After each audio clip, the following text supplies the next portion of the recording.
आणि आजपर्यंत जेवढा जसा मोठा मेळावा झालाय त्याहीपेक्षा मोठा मेळावा आज होणार। मला माहिती आहे सगळीकडे चिखल झालेला आहे, याचं कारण कमळाबाई। आता तुम्ही म्हणाल पावसाचा आणि कमळाबाईचा काय संबंध, पण कमळाबाईच्या कारभाराने कमळाबाईंनी स्वतःची कमळं फुलवून घेतलेत, पण जनतेच्या आयुष्याचा चिखल करून टाकलेला आहे। आणि अंबादास तुम्ही शेतकऱ्यांचा विषय पूर्ण मांडलात,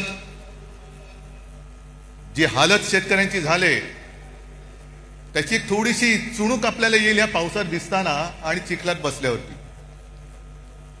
घरादाराचं संपूर्णपणे चिखल झालेलं आहे त्यांच्या।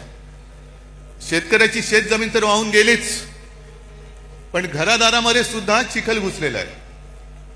राहायचं कुठे? शेतकरी जो आपल्याला अन्नधान्य देतो, 2 घास देतो, तो शेतकरी आज विचारतोय की आम्ही खायचं काय? ही अशी परिस्थिती यापूर्वी कधी आलेली नव्हती। हे एवढं मोठं संकट आजपर्यंत मराठवाडा हा अवर्षणग्रस्त होता, आता तिकडे अतिवृष्टी झालेली आहे। अतिवृष्टी म्हणजे आपत्तीग्रस्त। आणि मी तुम्हाला सगळ्यांना आवाहन करतोय, सर्व शिवसैनिकांना आवाहन करतोय, हे संकट फार मोठं आहे। जसं लिंबाळा गावला भूकंप झाला होता आणि शिवसेनेने एक गाव आपण दत्तक घेतलं होतं, राऊते साहेब तुम्ही होतात, खैरे साहेब होते,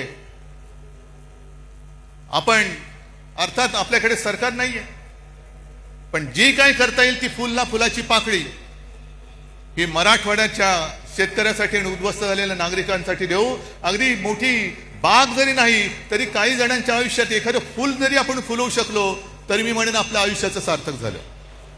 आता isakal.com आहे देशातील नंबर 1 ची मराठी न्यूज वेबसाईट। प्रत्येक अपडेटसाठी isakal.com ला नक्की भेट द्या।